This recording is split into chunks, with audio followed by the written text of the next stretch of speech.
Hello my YouTube friends, we are back with another video, and this time we are just doing a little bit of a scenery upgrade, as scenery does tend to degrade after a couple of years.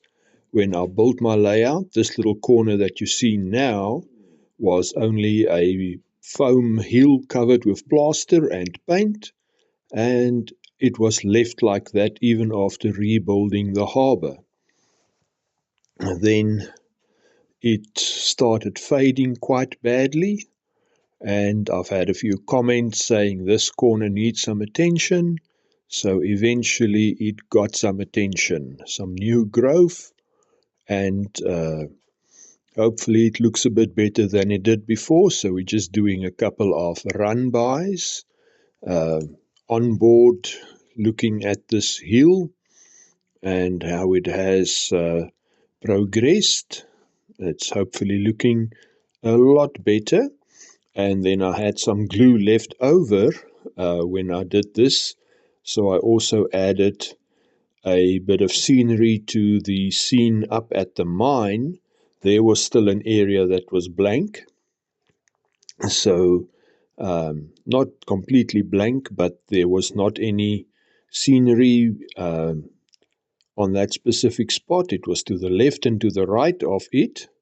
There was some scenery, so here we're on our way to the mine. We're running through Vlakteplaas, a little Karoo town with the low-code servicing depot.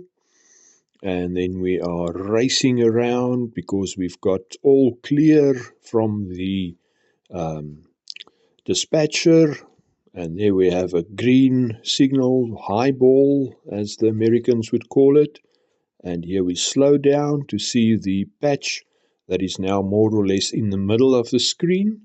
That little patch to the left had no scenery on it before. You can see it is quite a bit darker than the rest, but that will hopefully also fade as the scenery dries, and hopefully that will also in future just blend very nicely. And since it is close to the coal mine, the darker does remind us that there's coal in the vicinity.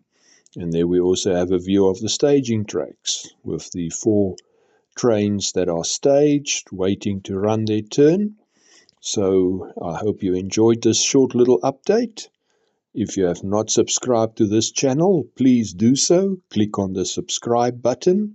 And also there's a button when you have clicked subscribe that gives you the option to select all, and then click on that button that says all, and you will be notified when a new video is uploaded to this channel. So thank you for watching.